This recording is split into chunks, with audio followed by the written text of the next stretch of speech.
Hello and welcome to the Week in 60 Minutes, brought to you by SpectatorTV and broadcast on 1st of June. I'm James Heale, the Spectator's political correspondent, and your host for this week's episode. Coming up on the programme, is Rishi turning red? Kate Andrews has written about the Prime Minister's new socialist transformation for the cover piece this week.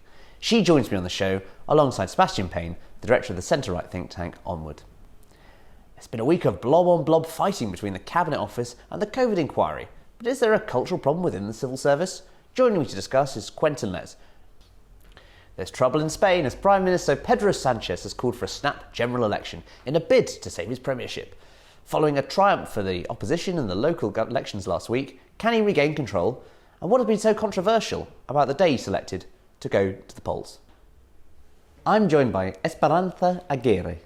Almost all of our British viewers will be familiar with the Philip Schofield saga over the past 2 weeks, a daytime ITV presenter who dramatically resigned after nearly 40 years of working in television following a sex scandal at work.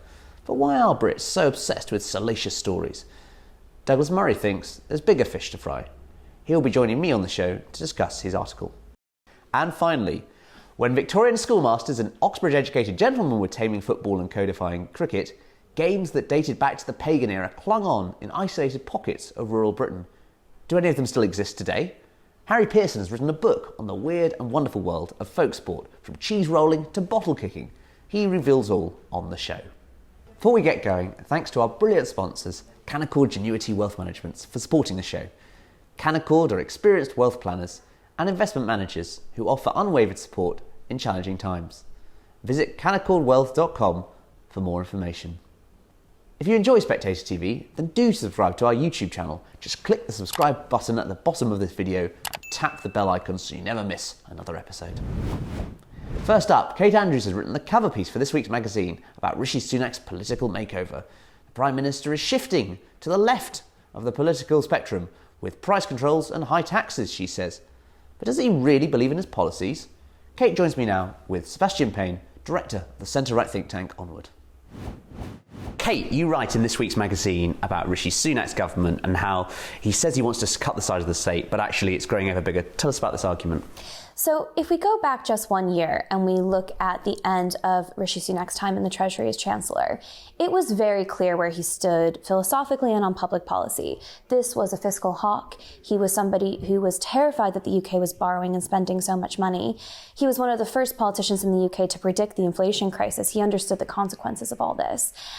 He hated the idea of giving public services more money without reform. A very classic conservative in many ways. And I think in many ways did own that claim to Thatcherism, perhaps in a slightly more modern, more nuanced context. Now we go forward a year and Rishi Sunak is in charge. He can no longer claim that another prime minister is forcing him to spend money.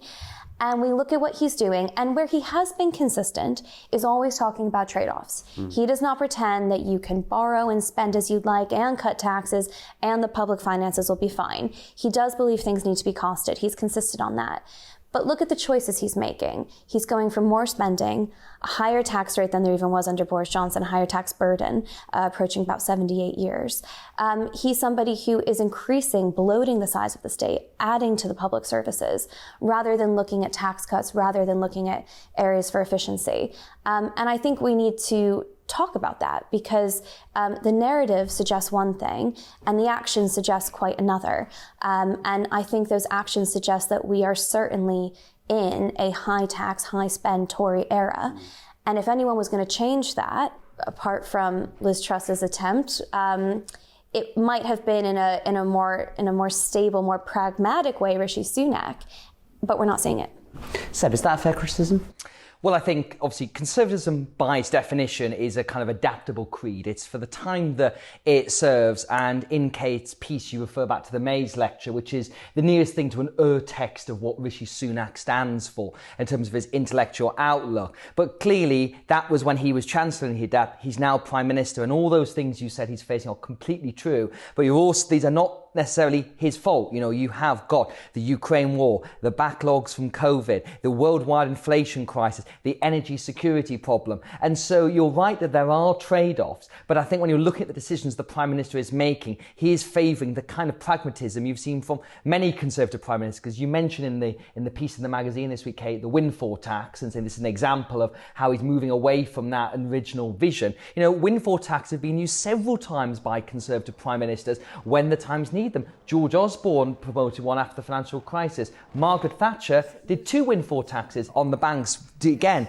to try and get that sense of fairness, because if you're not doing that, the question is, what is the alternative? And I think the question I'd say to you is that if you look at what Mr. Sunak is doing, we'd all like tax cuts. I think no one's disagreeing with that, and I think we probably will get some tax cuts before the general election. But it's what would you like to see now?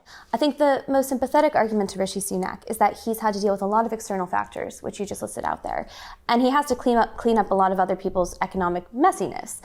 Boris Johnson, Liz Truss, to name a few people. He has been put in really difficult circumstances. That is the argument he's always made, right? When he was hiking corporation tax in the March budget for 2021, when he's been growing the size of the state, doing all of these handouts, he's always been saying, I'm forced to do it. The question I'm asking this week is, well, you're in charge now, and can we really claim everything that's happening as something that you're being forced to do? 2 examples I use are the childcare handout to middle-class families, 33 hours a week, and also if we look at what's going to happen to the welfare bill under the new projections from this last budget, which was Jeremy Hunt, overseen by Rishi Sunak, it's increasing by 16% over the next 4 years. It's going to go up to £330 billion. I see that as a political choice. I see that as a decision not to reform the childcare sector, a decision not to reform welfare, a decision to spend more money.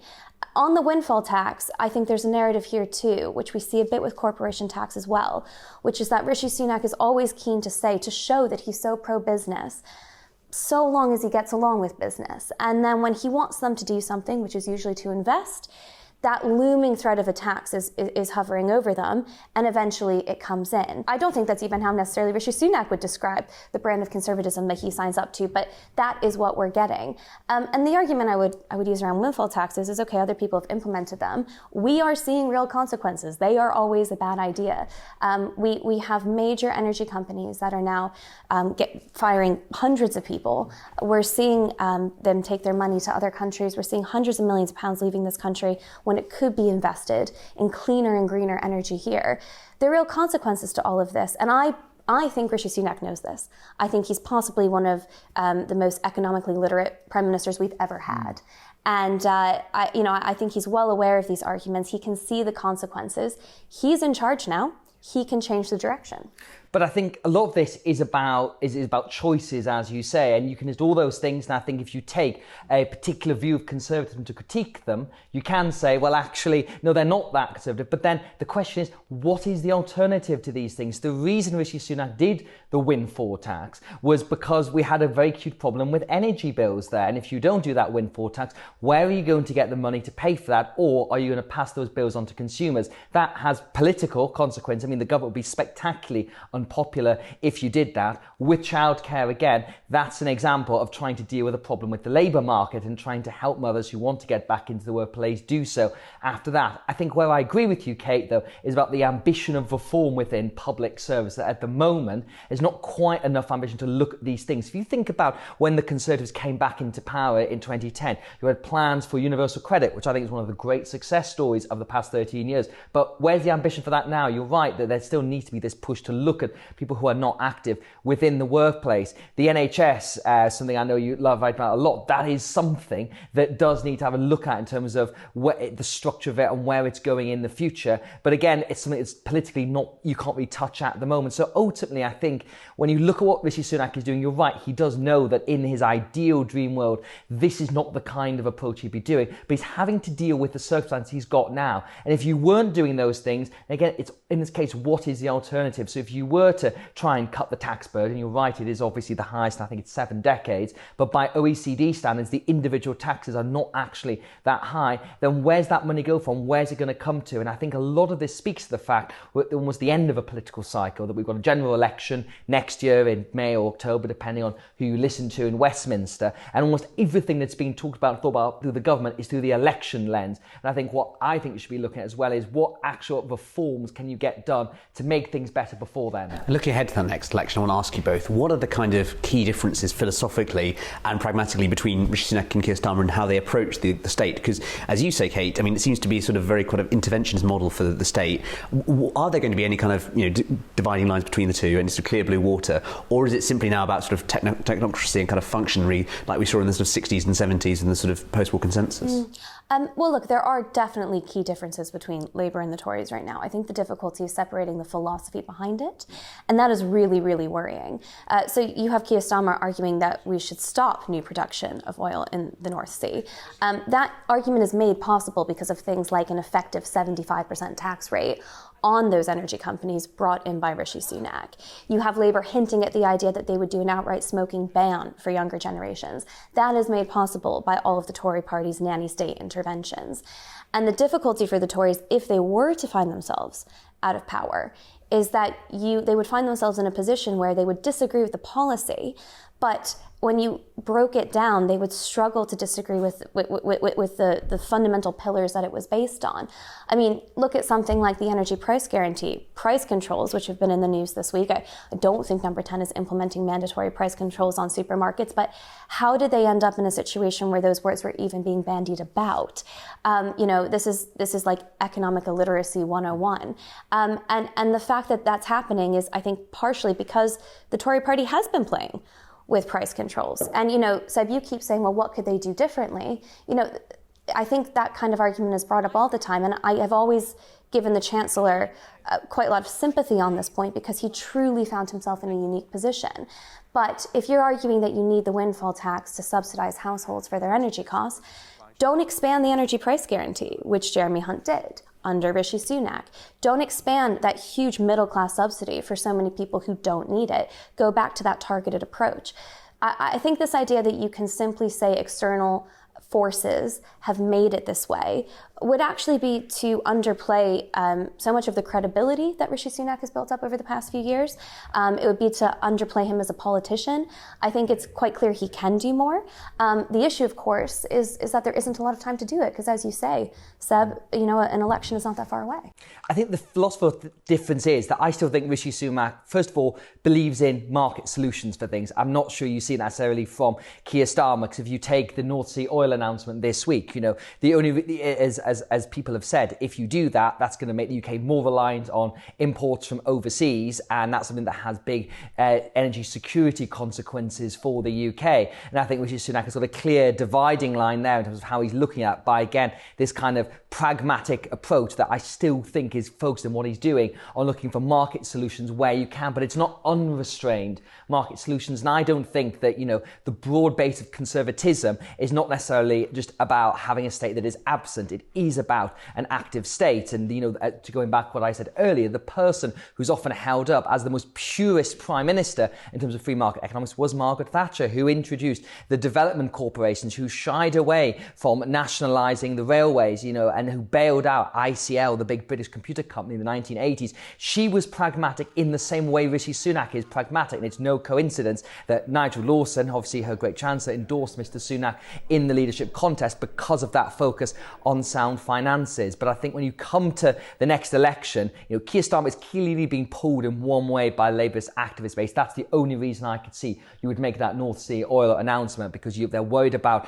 the Green Party and that kind of contingent that's got very radical views on climate change. But I think what you will see is indications, because there's not much time left to make a much more free market case for this government. But I think there will be something on the tax burden, there will be more ambition on informing public services. But on the one hand, don't forget, Rishi Sunak's been Prime Minister about 6 months now, and as you said, Kate, had a lot of fiscal messes to clean up from several previous Prime Ministers. He's making headway on that. The question that he's going to be focused on is, come the autumn, when hopefully the economy is in a better place, inflation is coming down, and there's a bit more political space to play with, how do you use that? And that will actually test your philosophy at that point. What do you do? Are you doing things with the election, or are you looking at more ambition? I don't think we're running the risk of having an absent state. That's not the problem right now. You know, there's a lot of talk of the 1970s this week, and Mel Stride actually had to go on the airwaves and, you know, responding to criticisms about price control, say we're not heading towards the 1970s. I mean, that a Tory party has to make that clear shows the situation we're in, and he's right that there are fundamental differences. The tax burden's higher than it was in the 70s. It's worse than the 70s. The state is double the size. So I don't think that the fear right now is that we're going to some kind of absent kind of government. The fear right now is that it is so big, so overbearing, and it is a Tory government, and by the way, I should make very clear, successive Tory governments, that have allowed this to happen. And I fear Rishi Sunak might fall into the same trouble as Boris Johnson did, as Theresa May did, where they take their eye off the ball on this and they discover that certain kinds of public policy have happened to them. And they find themselves in a position where it's actually very difficult for them to make the case for a leaner, more effective state, because they're the ones that muddied it in the first place. And I think the point on price control shows as well a sort of discipline, because I think there's absolutely no way a Conservative government is going to introduce price controls. I think you had some overzealous briefing from a junior spad that makes it into a Sunday newspaper. And of course, you said Mel Stride came out and slammed that right down, because that is just not going to happen. But I think you have got a point about your eye on the ball there, Kate, that you're saying that you've got to think, what are your instincts? What are you trying to aim towards? And if you go back and said to the Mays lecture, I still think Rishi Sunak believes that. That is what he is trying to get at, but it's how and where you adapt that to these particular circumstances. A debate that's going to carry on. Thank you very much for joining us. Are you happy in your work? Well, that's certainly not a question I get asked very regularly. But in the civil service, navel gazing is an annual routine. Sketch writer Quentin Letts of The Times writes for this week's magazine that feedback forms and people surveys have turned the blob into a bureaucratic machine, incapable of getting work done. But is he right? He's with me now to discuss. Now, Quentin, you write in this week's magazine about the Civil Service People Survey. Tell us what inspired you to write about this. Well, there was a select committee in which the chief operating officer of the civil service, Alex Chisholm, I almost called him Sir Alex, was giving evidence about this thing along with two other top mandarins. This is the People Survey, where they basically, the civil service goes to 350,000 civil servants and does to them what happens in cheap restaurants when someone comes along and says, everything all right with your meal? And this is the civil service saying to its employees, is there anything you want to complain about? And guess what? They do. They do want to complain about. And the main thing they want to complain about is pay. Yeah. So they say, we think we're being worked too hard and we're not being paid enough. And therefore, there is now then evidence for pay rises. It's a wonderful circle. You've been covering Westminster now for about 30 odd years. How was sorry to remind you, how was the quality of Mandarin of Sir Humphrey changed in that time? Well, it was not so evidently subpar. The civil servants of old tended not to be seen very much and didn't do nearly as many select committees. And therefore we had an ideal that they were these great figures in Elysium who were able. And now that we can see them, we realise they're anything but able, and they're frightful wafflers. And Chisholm has a wonderful voice, very deep voice. He's downside, he went to INSEAD, went to Oxford. He's all the business. But he talks seamless balls, if we can say that. And really, it just comes out of him like a long stream of sausage. And there he was with two other people doing the same next to him. Must have been quite a tough experience for you. These select committees become like this. But going back to your question about the civil servants, I suspect that they have always probably been not as good as we hoped or we imagined. But it's quite good, if you're not very good, to keep quiet about it and not to be seen on parade. So my advice to mandarins is, if you're asked to do a select committee, say no. And you've had a bit of a run-in with Alex Chisholm when you write in this week's magazine. Well, not really. I had a run-in with his mater. I wrote about him before in The Times, and I took the rise slightly, and Mother Chisholm wrote in from, I think, Hampshire. A steaming missive arrived for me, handwritten in ink, and almost levitating off the desk. She was so angry with me, and I loved it. I thought she was terrific, and she put me firmly in my place. She's obviously, a proper old dragon, and I've fallen in love with Mrs. Chisholm now. But her son is still worthy of a certain amount of satire. And what do you think about you sort of talk about the civil service being a sort of conspiracy about the side of a blob? Do you think that they're capable enough to mount a coup against the government? Well, they are quite good. The one thing they're good at, the civil service, is taking tax out of our pockets. It's funny, when it comes to actually doing stuff that looks after them, or giving them the money to pay themselves, they are quite good. And so they do this people survey. 350,000 people. I think there's something like 17,000 business units in the civil service, get this, and across 100 departments. And it's quite a big operation. It obviously has a team of people who are needed. I must say, listening to that select committee, do you remember the Bird and Fortune sketches on the Bremner show? It was very like that, where the self-justifications and about how important it all was, about how much hard work it was. And not only do they have the survey, they also have surveys of the survey. And they have benchmarking and they have best practice. And there's also an international element where the OECD is involved, and so that presumably necessitates foreign fact-finding trips over weekends in glorious places like Strasbourg and sunnier climes. But I don't know, I mean, it's a rude question, James, but have you ever mined your belly button for fluff?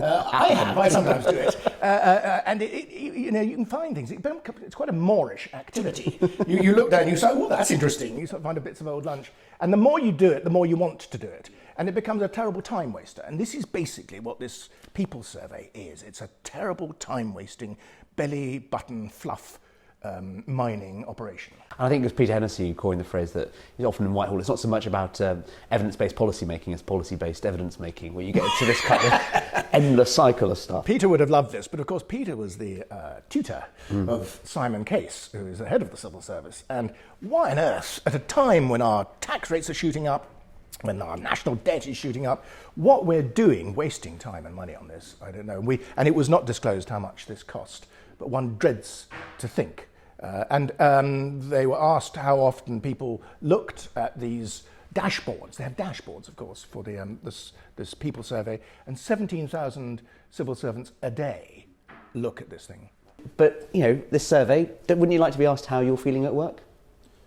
Not wildly. I've never been in all those years you mention of being a hack. I've never been asked. I can't remember ever being asked, are you happy? And what a waste of time. Let's just get on with the job. And my final question, Quentin, I mean, you've been covering Whitehall for 30 odd years or so.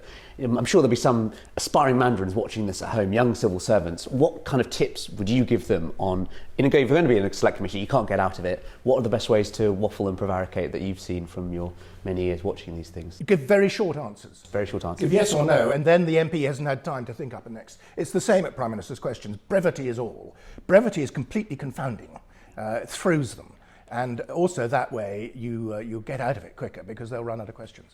Well, there we are for those watching at home. Thank you, Quentin. Prime Minister Pedro Sanchez has just called a snap election in Spain after a crushing defeat in regional polls. As the right wing rises in Spain, can the Prime Minister cling on to his post? With me now is former Minister and journalist Esperanza Aguirre. And we covered a lot about Italy, what's going on with the new Prime Minister there. We talked about the ruptures in France, but tell us what's happening in the Spanish situation with an election coming up. Well, as you know, we've recently, last week, we had municipal and regional elections. And in that elections, the Popular Party, which is centre-right, had a big success. And there was also a party far more to the right that had also a great result. The Socialist Party, who's governing with the communists, the independentists, and the former terrorists, which are in his lists and have not say they are sorry for the crimes they had, has had a failure, enormous failure. Especially the communists, they are no more in the more important regional governments. And now the president of the government, the prime minister, you should say, the elections took place on a Sunday. On Monday, he decided to call a general election for the 23rd of July, which means we're going to vote at 40 or more degrees centigrade, because July is here very, very hot month, especially in the south of Spain. Even in Andalusia, which is the southern region of Spain, it is forbidden to call elections in July or August, but not general elections. That's a national thing. Is there a bit of an upset about this, a kind of outcry? We are upset because we think it is very difficult to have a vote in Spain on the 23rd of July, because half of the Spanish people are on a vacation. And the male vote is very difficult here. But he has done it, and he can do it because he's the prime minister. And he has dissolved the Cortes Generales, and he has called a general election. But that's not the important thing. The important thing is that he has what we have called Frankenstein government, which means it was not a socialist party, which is similar to Labour, moderate Labour. It is the only government in Europe which is with the communists in the government that have done very incredible things. And the prime minister has done everything that the communists wanted. And how much trouble do you think Pedro Sanchez is in? Well, I don't think he's in trouble. He said all he wanted is to go to a village in Almeria in the south of Spain and rest. So we hope in August he could do that. And we are going to have the government and what we have said, get back every stupid laws that this man has approved with the Frankenstein majority. A lot of Europe seems to be heading to the right. Is this a trend which Spain is following? Well, we have been trending to the left for the last 5 years. This is the first time we are in the right, but it has been a local and regional election. So I hope in the general election, our party, my party, the Popular Party, who has been, who comes every time we have to arrange the economy with Mr. Aznar first, and then Mr. Rajoy, and then the socialists come, they spend all the money of the contributors, and we have to come to arrange the political and economic matters. And how relevant is the issue of Catalonian separatism? It's very relevant because Catalonia is not Scotland. Scotland has been independent for many years, and you are United Kingdom. You have 4 nations. In our constitution, which was voted in Catalonia for 92% of the people, our constitution says Spain is only one nation. So if you want to be separatist, which the Basque did once, you have to follow the rules. The rule of law is important in England. That's why I admire so much the British people. And here, the rule of law says if you want to separate from Spain, you have to come to the national parliament, you have to be voted there, and then you have a national referendum. No, they did a local referendum, and they decided to be separate. What I told you, the leader of the Basque nationalists came to the National Party. He did not have the majority. It's only the overall majority, it's not a qualified majority. The overall majority, he did not have it, and he came back because he wanted to go to be like Puerto Rico, a free associate state or something like that, with Puerto Rico is with the United States. Esperanza, what do you make of the current caliber of politicians in Spain? Well, what we say, there's all in the vineyard of the Lord. We have very good politicians in both sides, and we have very bad politicians in both sides too. Populism is what you're asking, really, no? There's populism in the Communist Party, Mr. Iglesias, which once, because it has been very important, the results in the region of Madrid. Mr. Iglesias, the former leader of the Podemos party, which is the Communist Party in Spain, from his point of view, is a good politician. From my point of view, he is a good politician, but his ideas are contrary to mine. And on the right, there are also populists. Is Vox a populist party, which is on the far right? Well, we Popular Party, agree with Vox in the three most important things: the unity of Spain, the defending property, and defending liberty. In other things, we are not completely agree with them. I do not agree in disappearing the regional government, because I have been in the national government, in the national Senate. I was the president of the Senate, and also I have been president of the regional government of Madrid.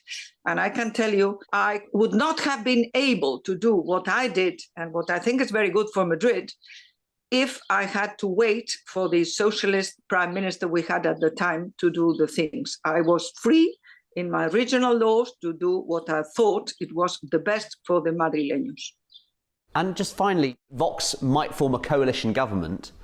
What are they likely to ask for in government? I think they are going to ask to derogar, take out the laws that were very, very bad for Spain and the socialist Frankenstein government has just approved. I think they're going to ask that. And we will agree in most of them. For example, what they call the law of the democratic memoir, which means you cannot have the freedom of speech or the freedom of writing if you think that, for example, Franco did something good. No, you can't do that. It would be a crime. Another law, the law that is called the yes is yes, we call the CSC, which means that they have made disappear the presumption of innocence for the 50% of population. Men don't have a presumption of innocence.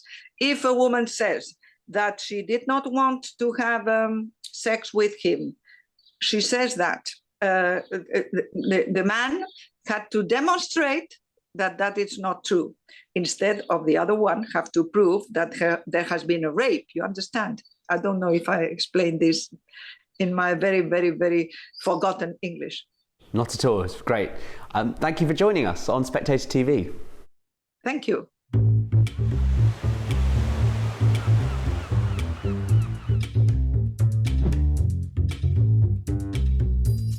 Hello and welcome to Women with Balls, where I, Katie, will speak to today's trailblazers.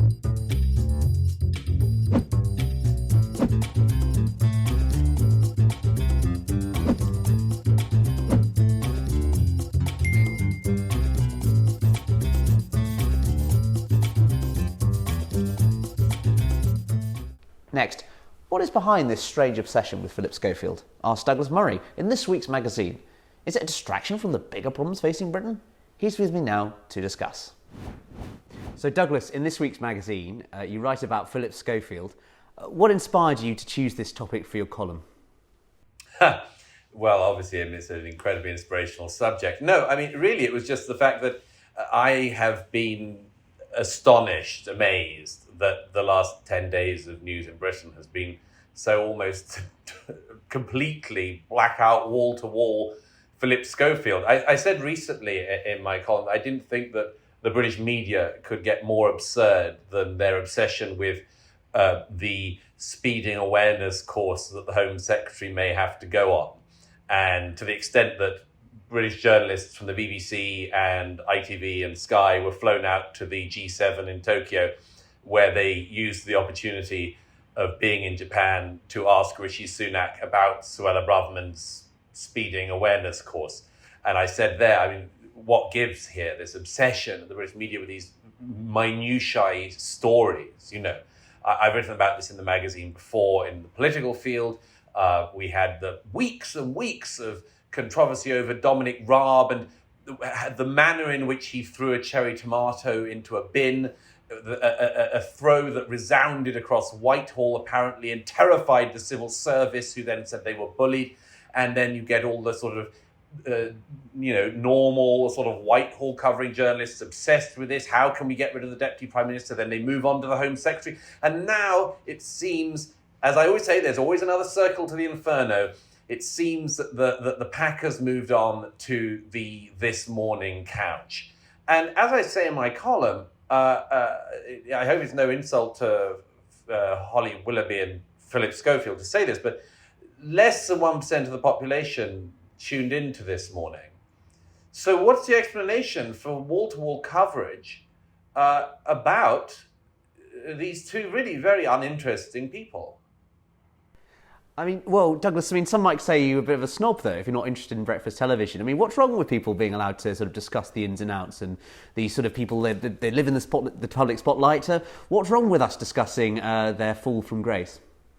Yeah, no, I mean, then some people may say I'm a bit of a snob for this, but there we are. I really don't mind the accusation leveled at me if it's to do with not wanting to be completely obsessed with morning television that really people aren't interested in anyway, as I say, because you can tell from the viewing figures. Anyway, no, it is really just that it is what I describe as, I think, a sort of it's an odd activity, a displacement activity going on in modern Britain that is reflected in other countries as well, but I think is nowhere as parochial as it is in the UK. A weird displacement activity with getting on with other things like, tearing up the ITV morning scheduling offices. What are we really doing when we're doing this? What is really happening when we get these national obsessions of who knew what, when? What is it that we're doing? And my explanation, as I say in the column, is we're just distracting ourselves because all the really big issues in our country, we completely fail to deal with. I mean, I just watched, it's not the biggest issue in the country, but I just watched another Labour politician fail to say that women, by and large, don't have penises. They get themselves into these Middle Ages-like contortions on these questions of heresy and dogma. And but if you get them onto anything important, ask anyone in the cabinet or shadow cabinet about energy policy, about housing policy, about immigration policy, about fiscal policy, about borrowing, debt, unfunded pensions, liabilities, inflation, you name it. What do they have to say?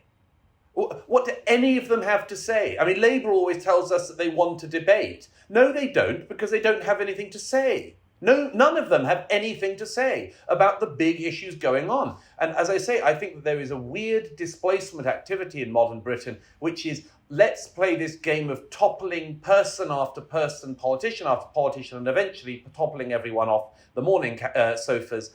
And then we think we've achieved something. We haven't. I'm sure you're interested to know, Douglas, that MPs already said on the Culture Committee that they're going to call in ITV's bosses next week to discuss the issue in Parliament. So not sure what you'd make of that as displacement activity. As I say, circle after circle, I tell you. I mean, but you write in the column that it's a sort of singularly British obsession. You spend a lot of time in America and travelling elsewhere around the world. Why do you think this is such a British thing, sort of focusing on the trivial rather than the fundamental? Well, it's also there's this question of what are we doing? Right? What is Britain doing in this era? We tried to leap out of the EU in 2016 and have had years of contortions since. The attempt to sort of reverse decline keeps running into a block or a wall. Liz Truss said she wanted to reverse decline and lasted about a fortnight. So sort of decline seems back on the agenda. If you ask a politician in America what they want to do, on the left, they'll say they want social justice and so on. And on the right, they'll say they want to build the economy. Well, I mean, I happen to think that the latter is more plausible and a better answer, rising tide and all of that. But they do sort of, they have a plan, which is the American economy should be going gangbusters. What is the plan in Britain, exactly? I mean, do any of them know? Can Keir Starmer give a plausible explanation of what the country would do under his leadership? Can Rishi Sunak to that when it comes to that? Can he actually say what his vision of Britain is? I think the answer is no. And that there's something very revealing in that. And into that void steps all of this trivia and what I regard as being fundamentally distracting activities. Well, quite. And I wonder, perhaps, do you think that this shows that Britain is just simply not a serious country now? Well, I think we haven't been for some time. But I think that we really need to get out of this rut of thinking that if the media moves the latest non-scandal scandal along a little bit and gets another scalp, then we get anywhere. We don't. Doesn't improve education for anyone. Doesn't improve housing opportunities for anyone. Doesn't improve the job market. Doesn't do anything really. And so yes, it is a strange British obsession, and I'm all for trivia in certain quantities, but the trivia cannot outweigh the serious stuff. And as I say, I mean, it's just a very bad sign for a country that you end up being so willing to be distracted from distraction by distraction. And you write in the column, Douglas, that you think it's about sort of misdirected anger, misdirected emotion, that all this sort of stuff is channeled into these quite trivial matters. I mean, do you think that, as you say, partly because we're wanting to be distracted, that we are sort of missing bigger, genuine scandals in this country? I know you've written before in the magazine about what went on during the Troubles in Northern Ireland. I mean, do you think that sort of similar scandals are being missed because we're simply focusing on completely the wrong issues? Well, I think that's undoubtedly the case. And as I say, several recent columns, I've tried to draw people's attention to this. I've said fairly often recently, what would we be doing if we weren't doing this? What would the media be doing? What would government be doing? If government didn't keep on getting clogged up by these sorts of, cake gate, speed gate, everything's a damn gate, and everyone thinks it's so original when they put gate after anything. What would the government be concentrating on? What might it be achieving? If the answer is not much more, then there's even more trouble that we're in than I thought. But my belief is that we just are horribly misdirecting our energies. And yes, there's doubtless scandals going on. There always are. And there are scandals that are of significance. I mean, you just mentioned Northern Ireland. The steak knife controversy has come back up again. I don't think that outside of Northern Ireland, 1 in 1,000 households know anything about that. Maybe they don't need to. But it would probably be a more intelligent scandal to look at than the Gordon the Gopher's former sofa mate scandal. I think that, but as I say, the main thing isn't where are the scandals? It's a very post-Watergate thing that journalists think that their job is to find all the scandals that exist, expose them, and then win all of the awards. It's a very sort of post-Watergate way of doing journalism. Sometimes there are scandals, then they should be exposed. But the whole of politics, the whole of the country, isn't just a set of scandals waiting to be uncovered. But there is some fundamental failure of the media in this. But the fundamental failure of the media is a fundamental failure of government. It's a reflection of that, which is the fact that government seems not to be able to do in Britain any of the things that we need it to do, have asked it to do, and want it to do. Government can't seem to do that. It waits for court judgments on things before moving ahead with anything, because it seems that the government isn't in charge. Strasbourg still is, and on certain matters, obviously on immigration and so on. They wait for decisions to be made elsewhere to allow them to make a decision. So yes, then the press reflects that by also engaging in sort of pastime trivia. I think it's very, very sad, because there are huge issues we could be addressing. At the end of my column this week, I mentioned some of the sort of cosmic issues we could be addressing.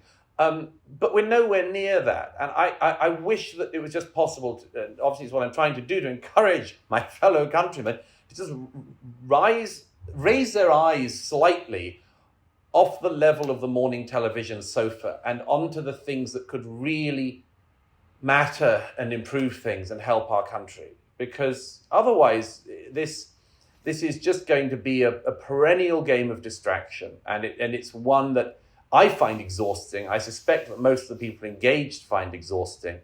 And is tiring us out and wasting our energies, which need to be expended elsewhere. Well, talking of your tired energies, for my final question, Douglas, there's now a vacancy on this morning's sofa. Will you be throwing your hat in the ring? No, it sounds like a proper viper's nest, and I don't mind getting up early, but I don't love it.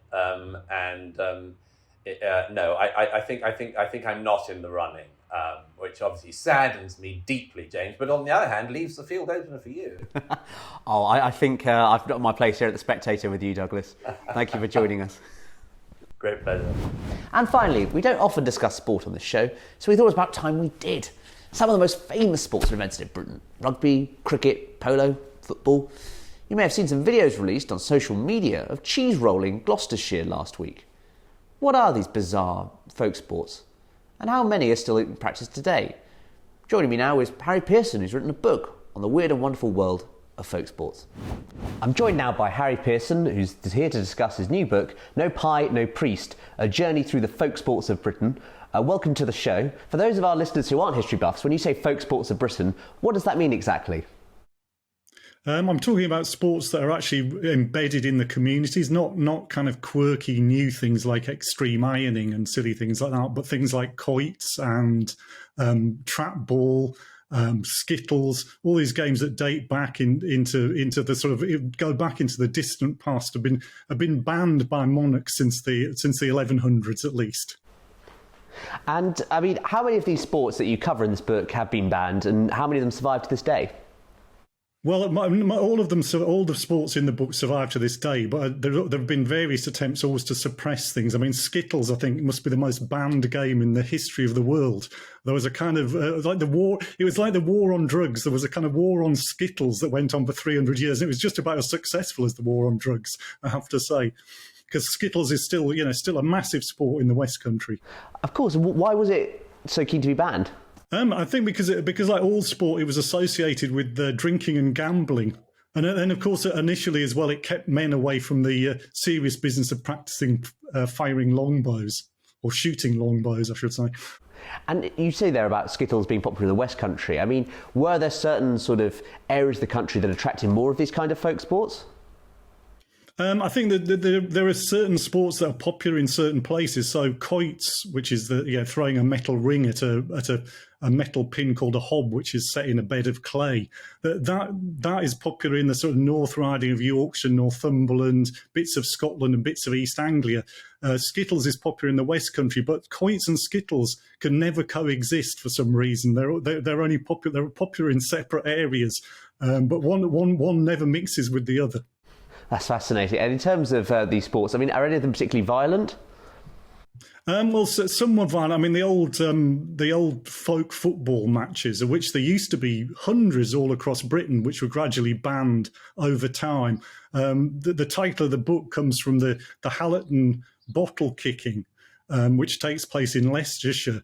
It's not actually a bottle; it's a small barrel, and it's a game between two villages, Hallerton and Medbourne. And originally, the local priest gave a hare pie as a kind of prize. But in 1790, he refused to give it because he said that the hare was a symbol of the pagan symbol of spring. And so he refused to. And so they protested against him by writing on the rectory door, "No pie, no priest, and a job for the glazier." Apparently in blood, it was written. So those sports like that, as you would judge from that, are quite violent. I mean, there was a famous, notorious, I should say, game in Georgian England between the men of Suffolk and the men of Norfolk that was played on Discommon, in which 9 of the participants died. There's no VAR, I should say. So bottle kicking survives, and also cheese rolling. Is that correct? Yeah, the cheese rolling at Cooper's Hill. That's again an event that goes right back into the sort of, in the mists of time. Again, often associated with paganism. My friend Andy Smart, who sadly died last month very very suddenly. Andy took he took part in it once, and he said he'd run with the bulls at Pamplona 62 times, but once doing the cheese rolling at Cooper's Hill was enough, because it's not really a hill that they roll the cheese down; it's actually a cliff. That's fascinating. Now, how many of these sort of sports survive, other than the two you've just mentioned? Well, there are quite a few. There are quite a few one-off sports, but then sports like shinty, for example, in the Highlands of Scotland, which is a really fantastic game. Which, for some reason, we played at my primary school in Yorkshire. Whether giving a lot of Yorkshire kids a stick and telling them to hit things with it's a good idea, I'm not sure. But I mean, shinty is an absolutely fantastic game, like a kind of a rogue version of hockey. And I loved it as a small boy. And then I discovered later on that one of the great players from Newton Moor, there was a guy called Sir Thomas Macpherson. Before he actually escaped from a Nazi POW camp on a motorbike, thus inspiring the character of Steve McQueen in The Great Escape. So once you know that, how could you not love shinty? Is that your favourite sport of those covered in this book then? I think that is. I mean, it's a sport with very few rules, and I think anyone watching it would just love it. It just moves around from end to end at cracking pace. Everyone there will tell you that it looks quite dangerous, and they'll tell you, "Oh no, it's not dangerous at all." And then within 5 seconds, you can guarantee someone will be hit in the face and have to go off to hospital for stitches. So, from writing this book about 1,000 years of sort of British sporting history, what sort of trends and patterns survive to this day, for instance, in terms of engagement or, the sort of local civic pride in certain sports? Well, I think there are. I mean, quoits is quite interesting. Is it funny enough, where I grew up in the North Yorkshire Moors, quoits was really popular, and then I moved to Northumberland, and it turns out the bit of Northumberland that I live in, quoits is really popular. And the local league, when I moved here, had 8 teams in it, and now it's got 24 teams in it. So quoits has actually got more popular. Bat and trap in Kent, which is a game that probably predates cricket.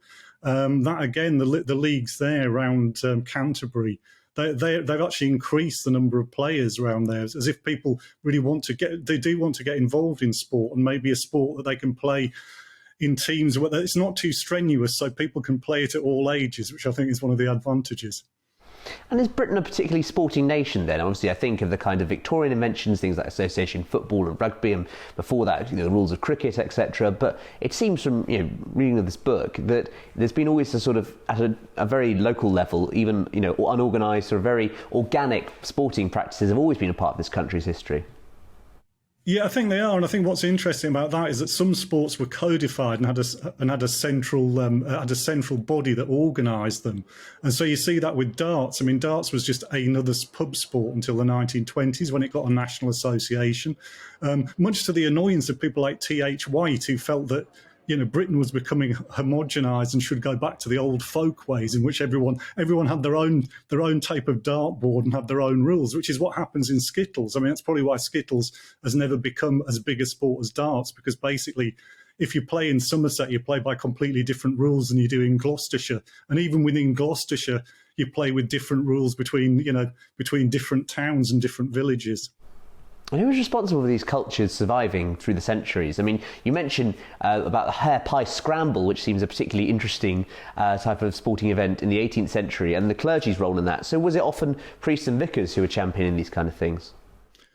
Some of them were, but they tended to champion sports like cricket that were out of doors and which were generally associated with a kind of muscular Christianity, whereas most of the games that they didn't like Skittles, were associated with public houses. Cricket was a way of getting people out of public houses generally. It's why if you look in Lancashire, lots of the cricket teams in Lancashire were founded by Methodists.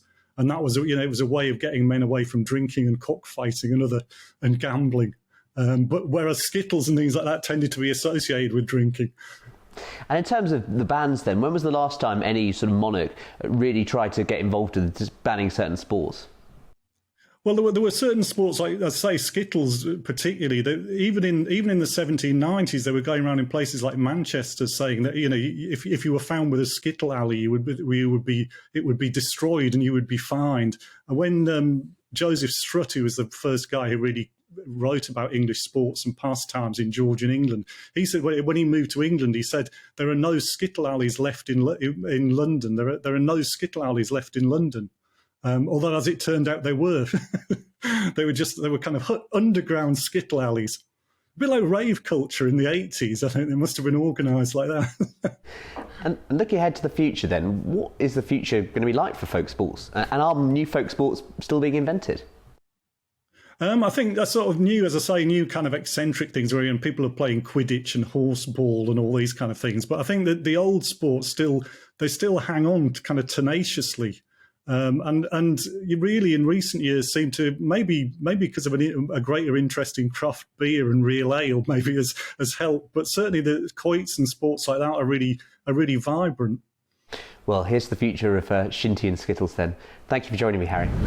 That's it for this week. Once again, thanks to Canaccord Genuity Wealth Management for sponsoring the Week in 60 Minutes. Canaccord will provide you with the expertise you need to help you build your wealth with confidence. Visit candowealth.com for more information. Thanks again for watching, and do join us again next week.